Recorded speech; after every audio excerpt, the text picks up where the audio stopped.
Vamos a leer una vez más 1 Timoteo capítulo 5, los versículos 3 al 16. 1 Timoteo capítulo 5, vamos a leer otra vez los versículos 3 al 16. Dice el apóstol Pablo: honra a las viudas que en verdad lo son.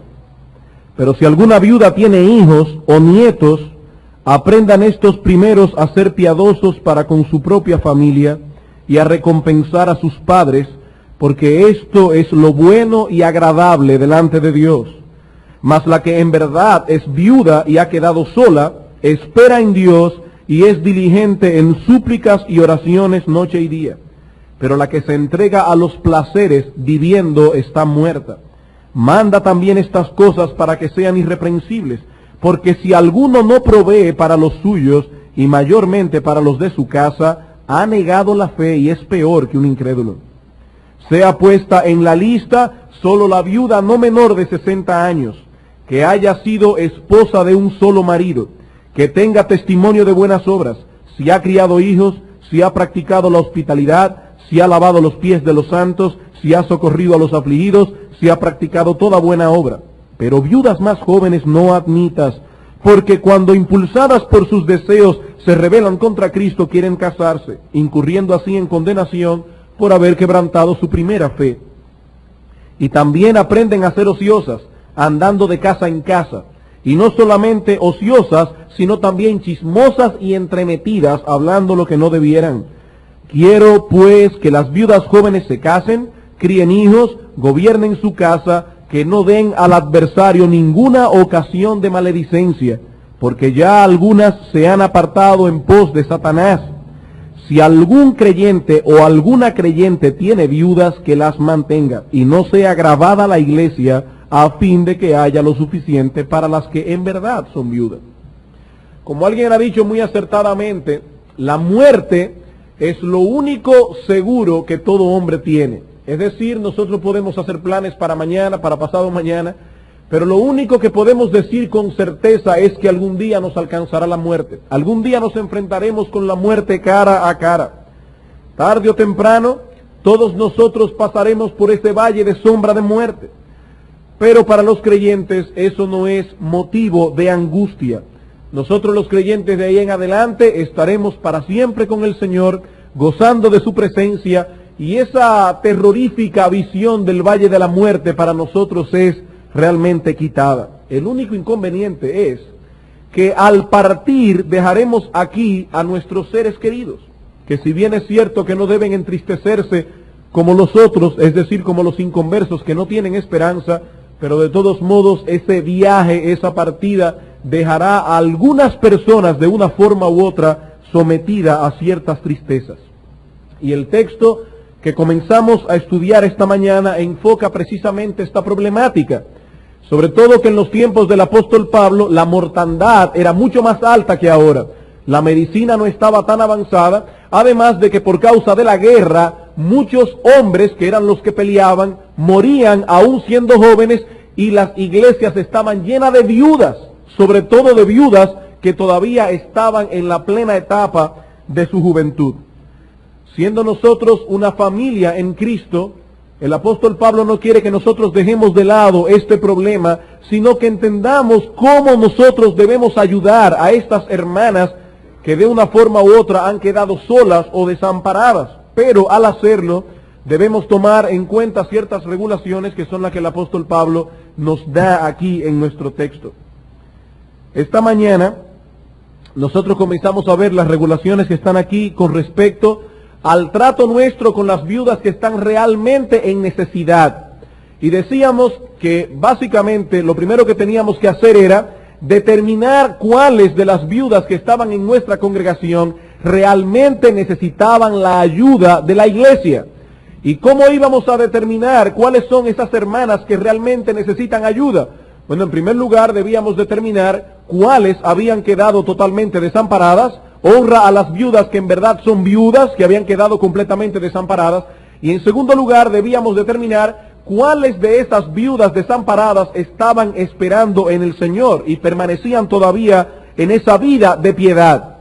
En otras palabras, la iglesia debe ser sabia, debe ser prudente en la forma en que ella maneja los recursos que posee. Por tanto, dice Pablo, si una viuda tiene hijos o tiene nietos, estos deben hacerse cargo del cuidado de sus padres, no solo para no gravar a la iglesia, como dice el versículo 16, sino también por el hecho de que la iglesia no debe fomentar la irresponsabilidad en los hijos.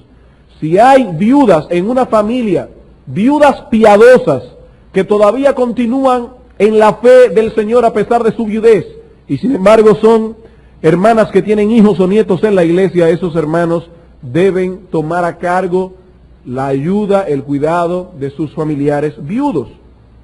Por otra parte, la iglesia también debe evaluar la vida de estas mujeres que han quedado completamente solas, o sea, las que no tienen hijos ni nietos que las ayuden, porque algunas esperan en Dios y se dedican a orar a sus súplicas con diligencia día y noche, mientras que otras, dice Pablo, penosamente se dedican a una vida disoluta y pecaminosa. Todo esto fue lo que nosotros vimos esta mañana en los versículos 3 al 8.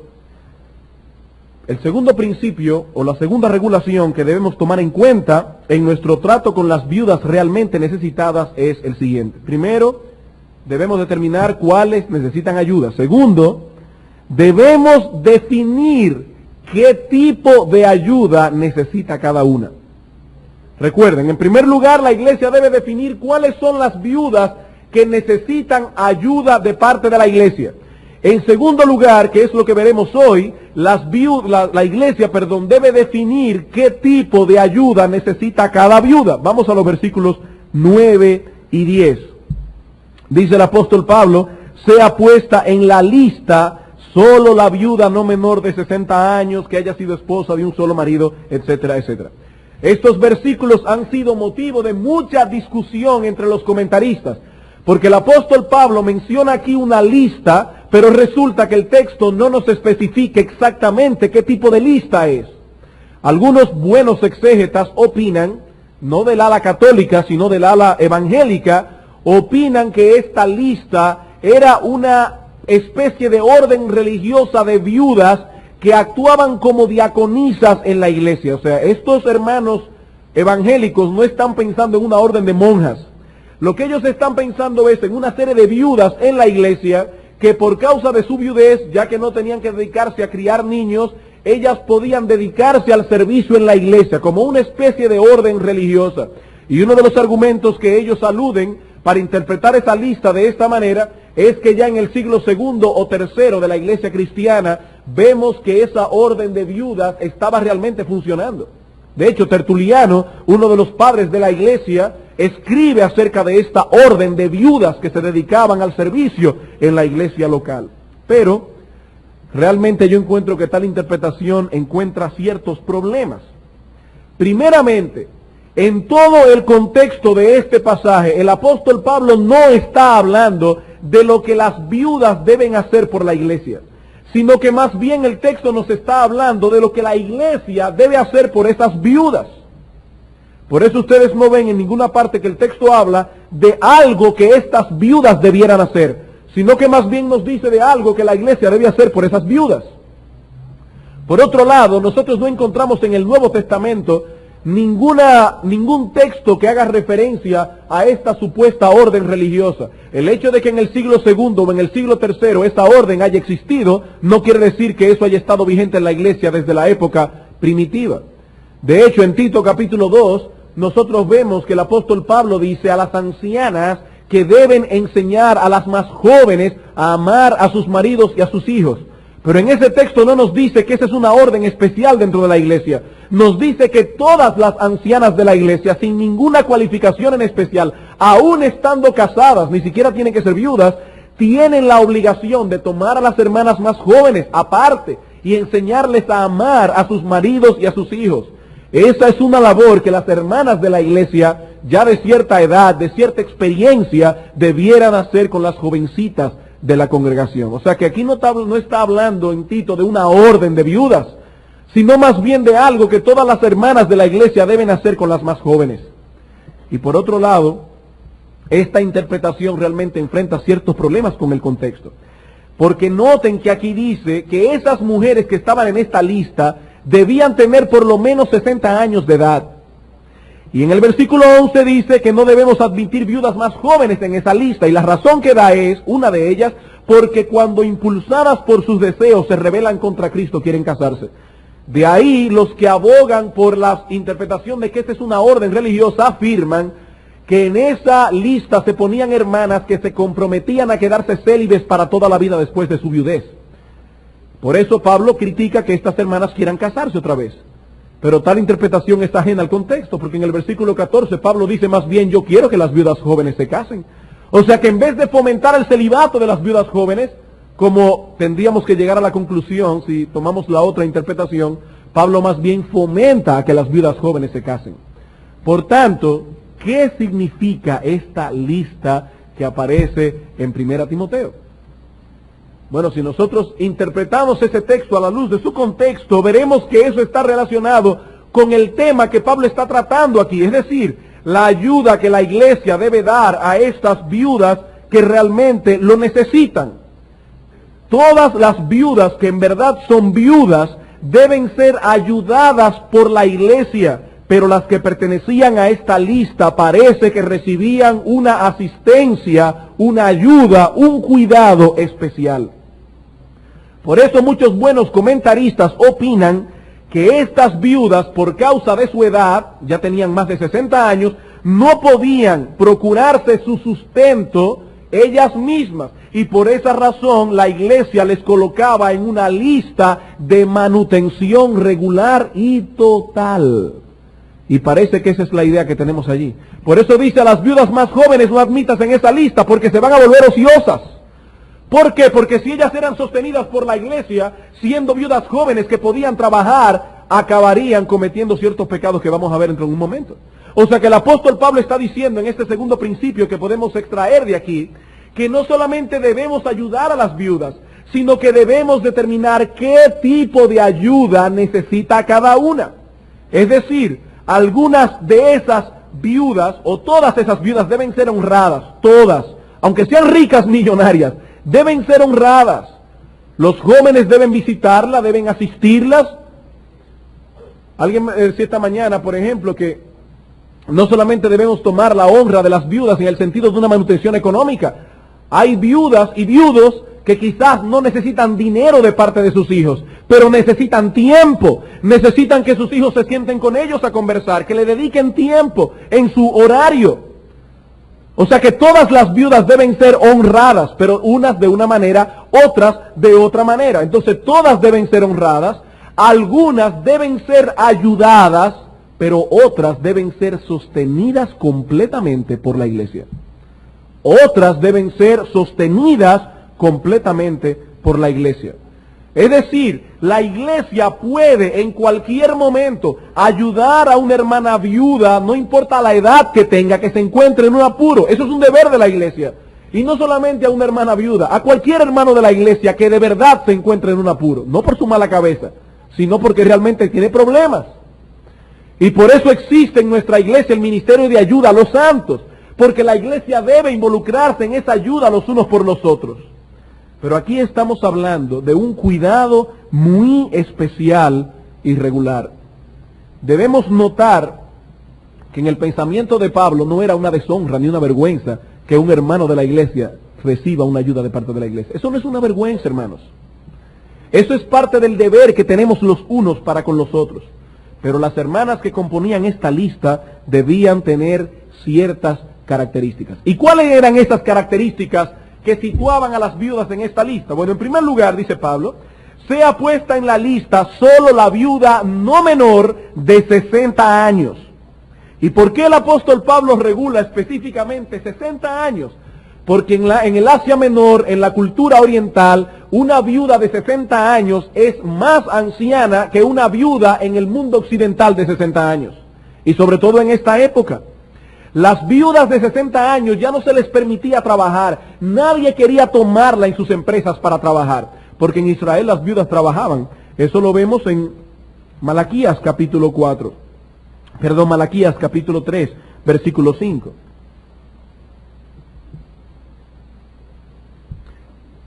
Dice Malaquías capítulo 3, versículo 5, vendré a vosotros para juicio y seré pronto testigo contra los hechiceros y adúlteros, contra los que juran mentira y los que defraudan en su salario al jornalero, a la viuda y al huérfano. Aquí está hablando de un salario que percibían ciertas viudas. Y no era una botella, era que trabajaban realmente en estas empresas. Es decir, que en Israel las viudas que podían trabajar, que no tenían niños pequeños que cuidar o que eran todavía jóvenes, estaban involucradas en buscar su sostén. Pero estas viudas, ya de más de 60 años, no podían trabajar. Y como ellas ya no podían trabajar, ni tenían hijos ni nietos que las sostuvieran, dice el apóstol Pablo, esas viudas deben ser colocadas en la lista de manutención regular, especial y total. Por otra parte, dice el texto que debe ser, o haber sido, mejor dicho, esposa de un solo marido. Que haya sido esposa de un solo marido. Y aquí una vez más, algunos toman este texto para afirmar que Pablo no veía con buenos ojos un segundo matrimonio, ni siquiera en caso de viudez. Pero tal cosa está en contra de lo que el mismo Pablo dice en el capítulo. Si el texto que haya sido esposa de un solo marido significa que las viudas que eran puestas en esa lista, aún después de su viudez, no debían volverse a casar, entonces ¿para qué Pablo recomienda a las viudas jóvenes que se casen? Si las estaban metiendo en un lío. Si después que se casaban y después enviudaban otra vez, ya nadie las iba a mantener. Además, en 1 Corintios capítulo 7, versículo 39, dice el apóstol Pablo, la mujer casada está ligada por la ley mientras su marido vive. Pero si el marido muriere, libre es para casarse con quien quiera, con tal que sea en el Señor. Así que cuando nuestro texto dice que haya sido esposa de un solo marido, no nos está diciendo que esas viudas debían haber estado casadas una sola vez. Porque en caso de que hayan enviudado jóvenes, sin ningún problema tenían toda libertad de volverse a casar. Este requisito es exactamente igual que el que presenta Pablo para los pastores en 1 Timoteo capítulo 3. En el versículo 2 dice, es necesario que el obispo sea irreprensible, marido de una sola mujer. Y para los diáconos también, versículo 12 dice, los diáconos sean maridos de una sola mujer. En otras palabras, está hablando aquí de hombres y de mujeres en el caso de las viudas que han sido reconocidos como hombres y mujeres que fueron fieles a su matrimonio mientras su marido o su esposa todavía estaba vivo. Es decir que Pablo, al decir aquí que esas viudas deben haber sido esposas de un solo marido, lo que Pablo está diciendo es que deben ser mujeres que durante todo el tiempo que sus maridos estuvieron vivos, ellas fueron reconocidas como mujeres fieles al Señor y a sus esposos. Esa es la idea que Pablo está presentando en el texto. Y una vez más vemos, hermanos, cómo Pablo nos dice que aún los recursos materiales de la iglesia deben ser manejados con criterios espirituales. Y eso se aplica a todo. Ustedes no se imaginan la cantidad de personas que vienen aquí a la iglesia a pedir una ayuda. Personas que se aparecen con una carta diciendo que son pastores o que tuvieron un problema, que la casa se le quemó. Y a veces parece poco misericordia cuando uno dice, no, el dinero que es del pueblo de Dios debe ser manejado con criterios sensatos. Y aquí está prohibido darle dinero de las ofrendas de la iglesia a nadie que venga a pedirlo. Nosotros podemos de motus propio, de nuestro dinero, del dinero personal nuestro, si creemos que el caso lo amerita, darle cierta ayuda, pero no podemos estar sacando el dinero de las ofrendas para dársela a todo el que venga a pedir ayuda.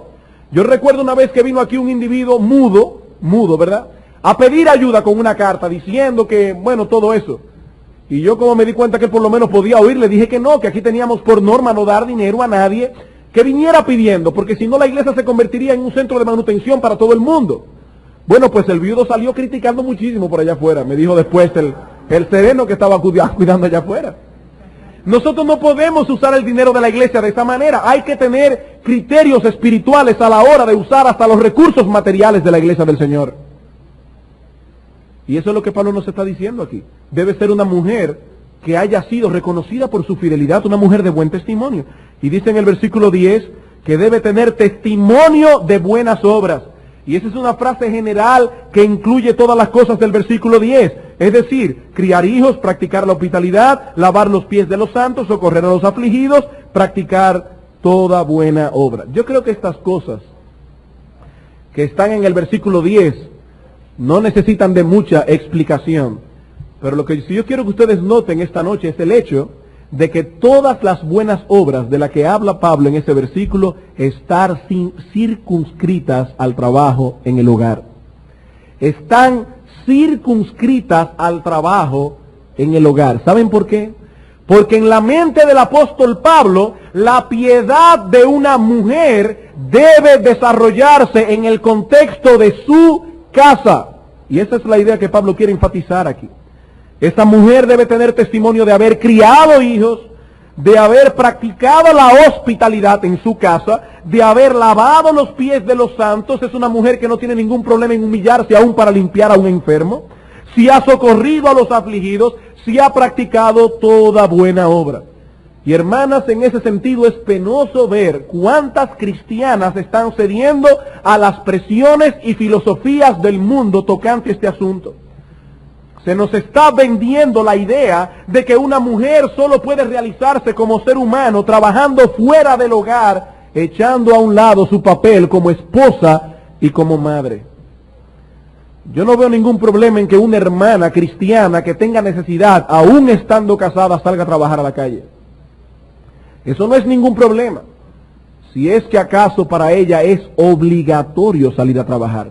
Si es un problema de supervivencia, es decir, no que ella está trabajando para manejar cierto dinero y comprarse ciertos lujos y tener cierta independencia del sueldo del marido. Estamos hablando aquí de una hermana que tiene que trabajar porque de lo contrario su matrimonio no podría subsistir económicamente. Porque de lo contrario ellas se morirían de hambre. No hay ningún problema en que una hermana salga a trabajar en tales circunstancias.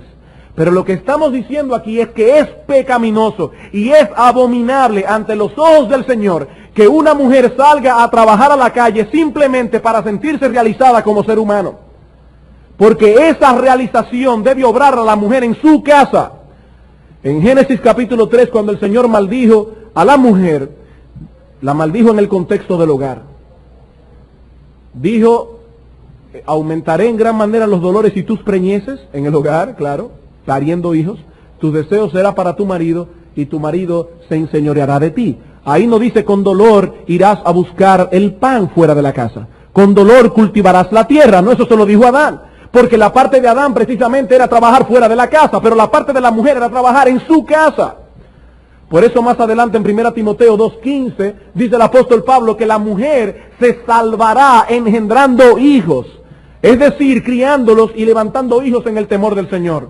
No tenemos tiempo para expandir ese texto aquí esta noche, y eso fue predicado. Yo le sugiero que busque el cassette. Pero lo que ese texto significa es que el trabajo de la mujer está circunscrito a su hogar, a menos que una razón de mucho peso, de muchísimo peso, la obligue a salir fuera de él. Hermanos, en nuestro texto, nosotros vemos claramente que Dios coloca a estas mujeres en un sitial de un alto honor.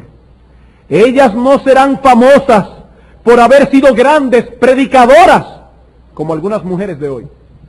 Ellas quizás no van a aparecer en los libros de historia de la iglesia haciendo las hazañas que normalmente hacen muchos hombres, por los cuales son muy admirados. Yo digo, y aquí voy a ganar punto con las hermanas, que la historia de la iglesia en ese sentido ha sido cruel con las hermanas. Yo hasta ahora no he visto un solo libro, ni en inglés ni en español, que trate bien, hay algunos, pero breves, extensamente, una historia de la iglesia dedicada únicamente para hablar de las grandes mujeres que ha tenido la historia de la iglesia. Un solo libro, ni en inglés ni en español, he visto yo acerca de ese tema. Y sin embargo Dios a estas mujeres que se dedican a criar hijos, cosa que quizás muchos no le dan mucha importancia, Dios las honra y las pone en un sitial de verdaderas heroínas de la fe cristiana. Tan dignas que cuando llegan a la vejez, dice el apóstol Pablo, ellas deben ser tomadas por la iglesia y ser sostenidas de un todo, porque ellas fueron fieles al Señor en la esfera donde Dios las colocó a servirles. Son estas mujeres y no otras las que recibirán una amplia entrada, alabanza y recompensa de parte del Señor cuando lleguemos a nuestro destino final. Y allí nosotros veremos entonces, y se hará manifiesto que Dios no mira como mira el hombre. El hombre ve con mucho brillo a esa mujer ejecutiva del día de hoy, pero Dios ve con mucho brillo a estas mujeres que siendo jóvenes criaron hijos. Porque recuerden que aquí estas mujeres ya son viudas, pero ellas criaron hijos cuando eran jóvenes, practicaron la hospitalidad cuando eran jóvenes. No es esperar tener 60 años para comenzar a hacer estas cosas. Yo sentí una profunda emoción leyendo un libro titulado La Madre en el Hogar. Es una pena que ese libro no solamente no está en español, sino que según tengo entendido ya fue sacado de circulación. O sea que ya no se va a volver a imprimir por un buen tiempo. Y en este libro un predicador del siglo pasado llamado John Abbott utiliza el ejemplo de la madre de John Newton para decirnos o para mostrarnos la influencia tan grande que tiene una madre sobre su hijo. Dice la historia que John Newton tuvo una madre muy piadosa que educó a su hijo en el temor del Señor, pero penosamente esa madre murió cuando John Newton apenas tenía 7 años de edad. El padre de Newton se casó con una mujer que no tuvo muy en cuenta el cuidado de ese hijo y dejó que John Newton se depravara hasta lo último, de tal manera que llegó a ser un esclavista, es decir, un individuo que viajaba con los marinos al África y de las costas africanas traía negros para venderlos a Inglaterra. Ese hombre llegó hasta lo más bajo de su depravación. Sin embargo, dice la historia que su madre acostumbraba, cuando John Newton estaba pequeñito, llevárselo a un lugar aparte, poner las manos sobre su cabeza y orarle al Señor porque su hijo sea un predicador del Evangelio. Y dice John Newton que la mano de su madre permanecía sobre su cabeza durante todo el tiempo que él estaba sumido en su depravación y en su pecado. De tal manera que un día, estando en una tempestad, John Newton se acordó de un texto que su madre le hizo memorizar en Proverbios capítulo 1, cuando dice: cuando te viniere el día de la desgracia, yo me reiré de ti. Y dice que Newton en ese momento le pidió al Señor que por favor tuviera misericordia de él. John Newton se convirtió, y muchos de ustedes conocen la historia. John Newton llegó a ser uno de los más grandes predicadores de Inglaterra en el siglo XVIII. El autor de ese famoso himno, Sublime Gracia del Señor que a un pecador salvó. Y dice John Abbott, Newton vino a ser mucho tiempo después un muy exitoso predicador del Evangelio. Y cada una de esas almas que fueron salvadas por medio de él, cuando canten la canción de la misericordia redentora, por toda la eternidad bendecirán a Dios, porque Newton tuvo una madre como esa. El mismo John Newton escribió acerca de su madre: ella almacenó en mi memoria, que a la sazón era retentiva en su función, muchos valiosos trozos, capítulos y porciones de la Biblia, catecismos, himnos y poemas. Me pregunto, hermanas, ¿cuántos de sus hijos cuando sean grandes podrán escribir exactamente lo mismo de vosotras?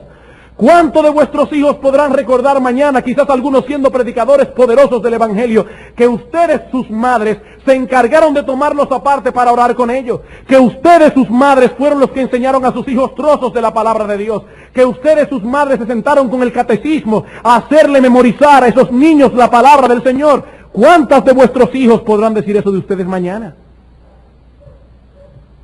¿O cuántas de vosotras, hermanas, podrán plasmar con caracteres eternos una imagen de piedad y devoción al Señor en la vida de estas criaturas que Dios ha puesto a vuestro cuidado? Estas viudas de las que habla nuestro texto son el objeto del tierno cuidado de Dios por medio de su iglesia. ¿Saben por qué? Porque Dios quiere darles a ellas una honra, porque ellas son como esos soldados que después de haber concluido la batalla, llegan al regimiento y entonces son honradas como heroínas de la fe cristiana. Heroínas de la fe que merecen ser honradas por la iglesia. Bien, hermanos, de esta manera nosotros concluimos esta primera sección, solamente esta primera sección donde Pablo habla de las regulaciones tocante al cuidado que la iglesia debe tener para con las viudas realmente necesitadas. Vimos básicamente en primer lugar que la iglesia debe establecer cuáles son las que necesitan ayuda en la iglesia y en segundo lugar qué tipo de ayuda necesita cada una. Algunas deberán ser ayudadas esporádicamente, otras deberán simplemente ser honradas por la iglesia, los hermanos involucrándose en visitarlas, etcétera. Pero otras deberán ser sostenidas de un todo por parte de la iglesia del Señor. Bien, en segundo lugar, el apóstol Pablo trata en nuestro texto, a partir del versículo 11, regulaciones tocante a nuestro trato con las viudas jóvenes. Regulaciones tocante a nuestro trato con las viudas jóvenes. Pero antes de considerar esta sección, debemos recordar otra vez que Pablo, porque quiero ser claro en esto, no está prohibiendo bajo ningún concepto que la iglesia le brinde una ayuda joven que la necesite en un momento dado. Esa no es la idea. Lo que Pablo está diciendo es que esas viudas jóvenes no deben ser incluidas específicamente en esa lista de la que habla en el versículo 9, pero esas viudas jóvenes también necesitan ayuda. Pero Pablo ahora quiere proveerles ciertos elementos de juicio para que ellas sepan cómo enfrentar su futuro ahora en esta nueva etapa de sus vidas. Bien, negativamente, dice Pablo en el versículo 11, vamos a ver negativamente y luego positivamente. En cuanto a las regulaciones negativas, dice Pablo, pero viudas más jóvenes no admitas. Es decir, estas viudas jóvenes, dice Pablo negativamente, no deben ser incluidas en la lista del versículo 9. Si una viuda todavía es joven, ella debe o puede dedicarse a trabajar y esperar pacientemente que Dios en su voluntad, si ella así lo desea, le provea de un marido. Pero dice Pablo que existe cierto peligro en que estas viudas jóvenes sean sostenidas totalmente por todo el tiempo por parte de la iglesia. Ellas todavía están en el vigor de su juventud. Y si en vez de estar ocupadas en algo productivo, más bien se convierten en personas ociosas, esa ociosidad finalmente las va a llevar a la ruina de su alma. Eso es lo que Pablo nos está diciendo aquí. En el versículo 11 y 12, Pablo nos da el caso de algunas de estas viudas que impulsadas por sus deseos, dice Pablo, se rebelan contra Cristo queriéndose casar. Y obviamente, como ya hemos dicho, el casarse no es en sí mismo un pecado. Pero en este caso específico del que Pablo está hablando, ellas deciden hacerlo, aún sea fuera de la voluntad del Señor, y mi convicción es, y la de muchos exégetas, que Pablo está diciendo aquí que se casan con inconversos. Está diciendo aquí, estas mujeres jóvenes, impulsadas por sus deseos, se rebelan contra Cristo queriéndose casar. No es una rebelión contra Cristo que ellas se quieran casar con un cristiano, porque dice en el versículo 14, yo quiero que las viudas jóvenes se casen. En el versículo 39 de 1 Corintios 7 dice que las viudas jóvenes se casen con quien quieran, con tal que sea en el Señor. Pero aquí dice que lo están haciendo en rebelión contra Cristo, incurriendo en condenación, dice Pablo. Es decir, estas mujeres de la iglesia, porque algunas de ellas terminaron apostatando de la fe, se desesperan en su soledad y se casaron con hombres inconversos. Y hermanas solteras de la iglesia, este consejo no solamente es válido para las viudas, es válido también para las solteras. Y debo decir aquí a las hermanas jóvenes solteras de la iglesia, que ni les pase por la cabeza cometer la tontería de querer cambiar su estado civil con un hijo de Satanás. Porque vale más la pena ser soltera y querer casarse que ser una mujer casada y querer estar muerta. Vale mucho más la pena. Y hay hermanas que han cedido a la tentación, se han casado con hombres inconversos y han tenido que llorar lágrimas de sangre por causa de su tontería y de su insensatez. No cometan ese error, hermanas. Y no solamente las hermanas, tampoco los hermanos. No cometan ese error. Pablo está diciendo a las viudas jóvenes que se casen con quien quiera, con tal de que sea en el Señor.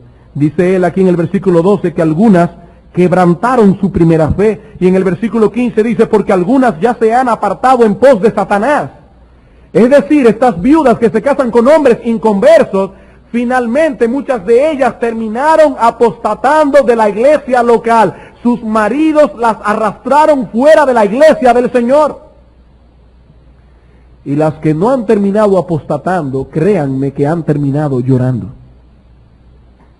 Hermanos y hermanas, es una verdadera desgracia que una mujer cristiana se desespere en su soltería y se case con un hijo de Satanás.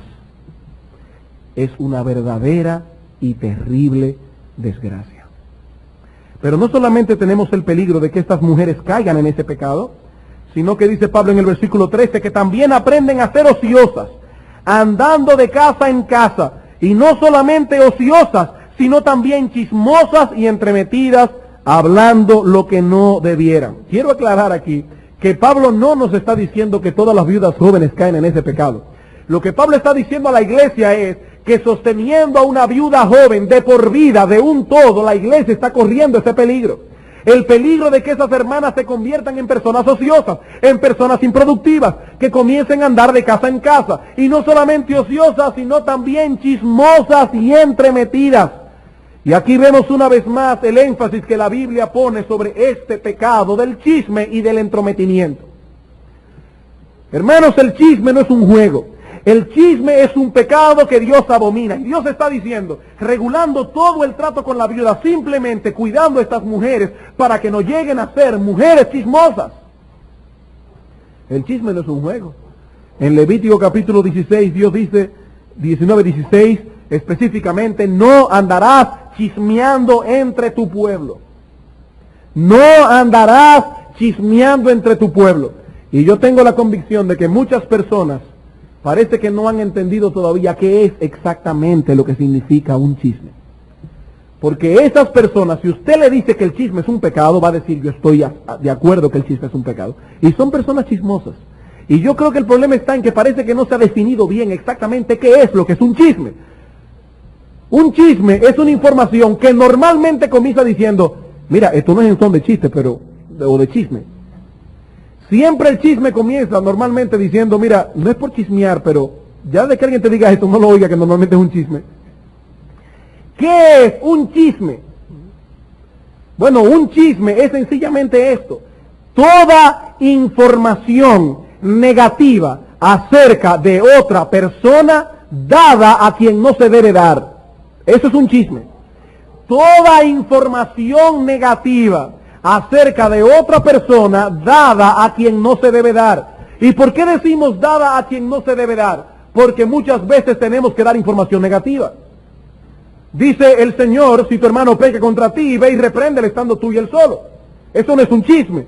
Si un hermano ha pecado contra mí, o yo he visto que este hermano ha cometido una falta, dice la Escritura que yo debo ir donde ese hermano con esta información negativa y dársela a él. Mira, hermano, yo creo que no es correcto que tú estés haciendo esto o aquello. Es más, aún hay casos donde esa información negativa tiene que dársele a un tercero.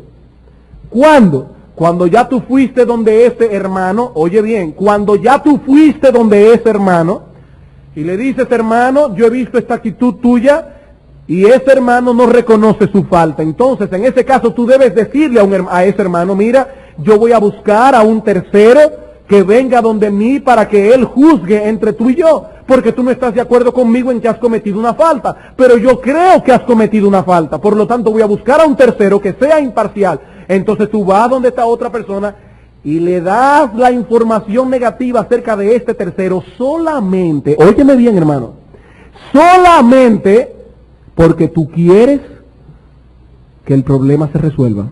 Y quieres que ustedes dos vayan donde esta persona a redarguirlo de pecado.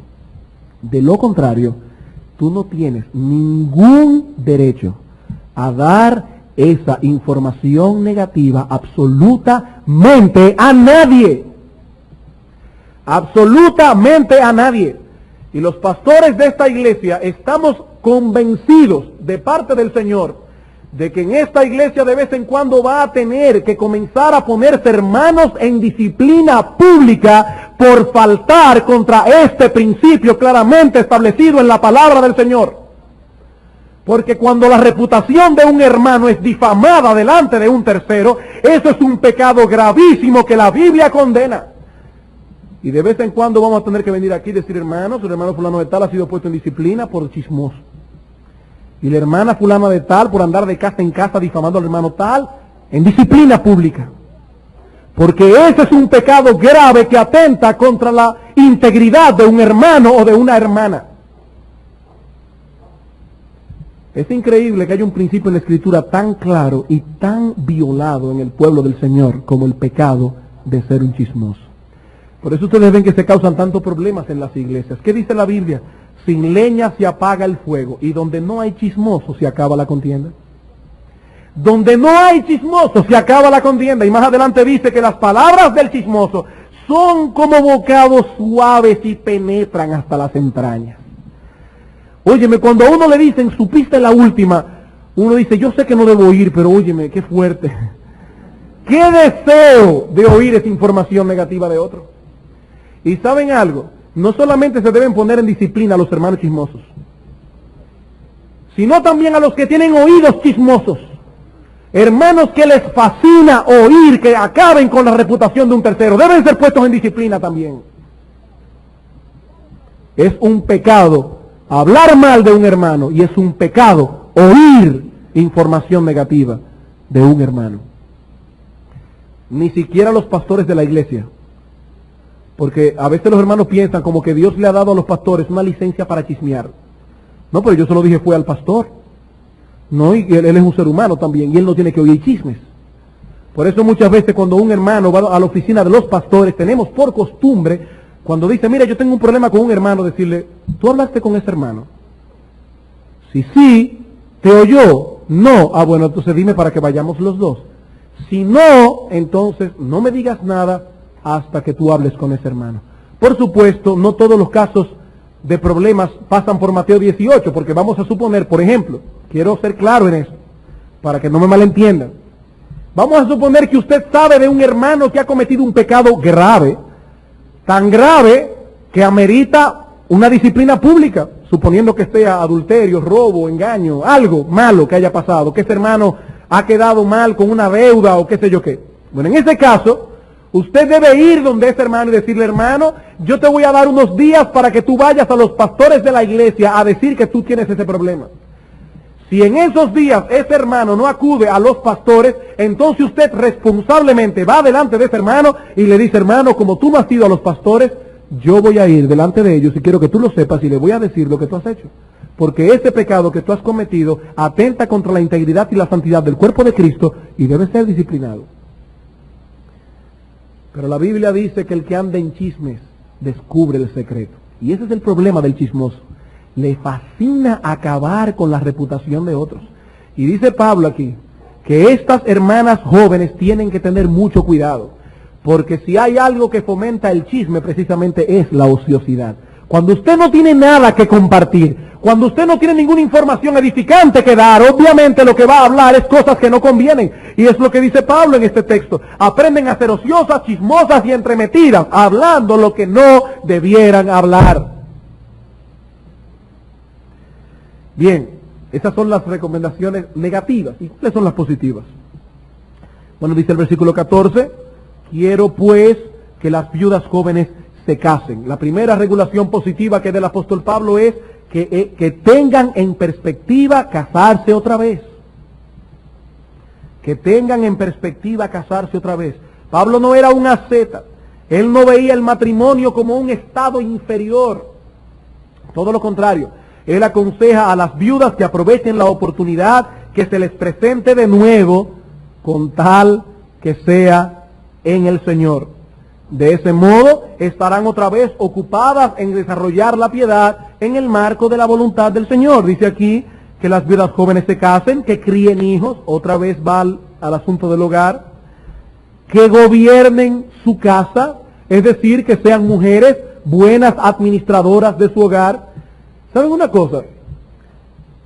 Lo que nosotros enfatizamos que la Biblia enseña no es simplemente que la mujer cristiana no trabaje sin necesidad, porque una mujer cristiana tal vez no trabaja fuera del hogar, pero tampoco trabaja dentro del hogar. Estamos hablando de una mujer que está ocupada en criar a sus hijos. Estamos hablando de una mujer que está gobernando su casa, y la idea es una mujer que está administrando las cosas de su hogar. Ella no deja en manos del servicio cosas que no deben quedar en manos del servicio. Ella es ama de casa, ella es administradora de su hogar. Y como dijimos cuando estábamos estudiando 1 Timoteo 2:15, eso no depende de la capacidad económica de las hermanas. Si tú tienes la capacidad económica de tener 10 servicios en tu casa, tenlo, pero ocúpate de tu casa. Claro, algunas de ellas van a pasarse el día echándose fresco, porque como usted es una mujer trabajadora, es penoso ver a veces cómo hermanas de la iglesia dicen, tú sabes que yo tengo que darle una mano al servicio. ¿Cómo que tú tienes que darle una mano al servicio? Ella te está dando una mano a ti. Esa responsabilidad es tuya, no es responsabilidad del servicio. Eso es una forma totalmente bizarra de ver la vida cristiana y sobre todo de ver el rol de la mujer. Por eso dice Pablo, que se casen, que críen hijos y que gobiernen su casa. ¿Para qué? Para que no den lugar al adversario. Es decir, que por estar de ociosas y chismosas van a crear líos que después los inconversos van a decir, tú ves, esos son los cristianos. Siempre están peleando por algo. Y lo más terrible es que muchas veces tienen razón. ¿Cuál es la segunda recomendación positiva que da Pablo a las viudas jóvenes? Que si tienen posibilidades económicas, que ayuden a las que en verdad son viudas. Dice el versículo 16, y aquí tengo que aclarar que el texto griego dice literalmente si alguna creyente tiene viudas. Es decir, el algún creyente no aparece en el texto. Es decir, que lo que dice es, como traduce la Biblia de las Américas, si alguna creyente tiene viudas, que las mantenga. Y debemos entender por el contexto que Pablo sigue hablando de las viudas jóvenes. O sea que no solamente hay viudas jóvenes que no tienen necesidad, quizás porque tienen buena posición económica, de ser ayudadas por la iglesia, sino que Pablo dice que esas viudas jóvenes creyentes, más bien deberían ellas ayudar a la iglesia en el sostén de otras viudas. ¿Para qué? A fin de que haya lo suficiente para las que en verdad son viudas y no sea agravada la iglesia. O sea que las viudas jóvenes deben procurar casarse y por otra parte, si tienen la posibilidad de hacerlo, deben ellas más bien asistir a las viudas que en verdad son viudas. Bien, hermanos, en conclusión, son muchas las verdades colaterales que tenemos en ese texto. Por eso yo les decía esta mañana que aquí tenemos un texto realmente fascinante, lleno de verdades que ni siquiera tienen que ver directamente con las viudas, sino con toda la vida de la iglesia. Y es como una especie de ventana a través de la cual nosotros podemos ver cómo era la vida de la iglesia en sus primeros años. Pero hay dos elementos aquí que claramente el texto enfatiza por encima de todos los demás. En primer lugar vemos la forma tan seria y la importancia tan grande que Dios le da a las relaciones entre los familiares naturales. Y cuando hablo de familiares naturales me refiero a el hijo con su padre, etcétera. O sea, la honra que deben tener los hijos hacia los padres. El apóstol Pablo en este texto exalta la relación familiar natural en una forma bastante fuerte, bastante grande. Él dice que si un hijo o un nieto que tiene viudas en la familia no las cuida con diligencia y con ternura, es peor que un incrédulo y ha negado la fe. Y eso nos amonesta a todos nosotros que tenemos padres vivos o abuelos vivos. Y por otro lado, vemos también la importancia tan grande que Dios le da al vínculo familiar espiritual, es decir, a este vínculo que existe entre nosotros como miembros de la familia de la fe. No solamente debemos estar al tanto de las necesidades de los miembros de nuestra familia natural, también debemos estar al tanto de los miembros de nuestra familia espiritual. Por eso dice Pablo, mientras tengamos oportunidad, en Gálatas 6:10, hagamos bien a todos, mayormente a los de la familia de la fe. Hermanos, somos una familia en Cristo. Y como decíamos esta mañana, debemos orar al Señor que Él ponga cada vez más en nosotros un peso de entender y de sentir esa carga y esa responsabilidad que debemos manifestar los unos por los otros. Vamos a orar.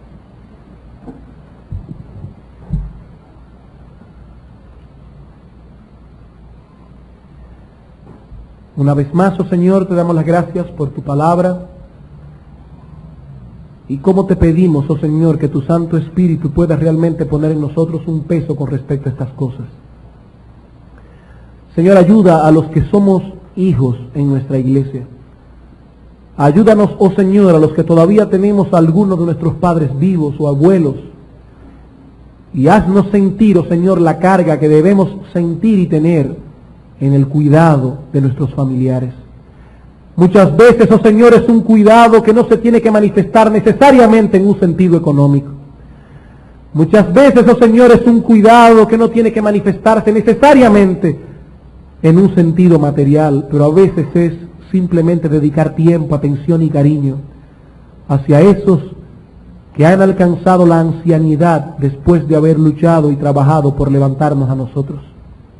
Haznos sentir, oh Señor, el peso de lo que significa ese vínculo familiar entre nosotros. Y por otro lado, también queremos suplicarte, Padre, que tú aumentes el peso y el sentido de responsabilidad que debemos tener por los miembros también de nuestra familia espiritual, por los miembros de nuestra familia en la fe, que nosotros podamos tratarnos unos a otros como hermanos y hermanas, y que el mundo de afuera pueda ver en nosotros un real y verdadero testimonio de lo que es una iglesia funcionando en verdadera unidad. Bendícenos, oh Señor, llévanos a nuestros hogares pensando en estas cosas, y una vez más, gracias por tu palabra, en el nombre de Jesús.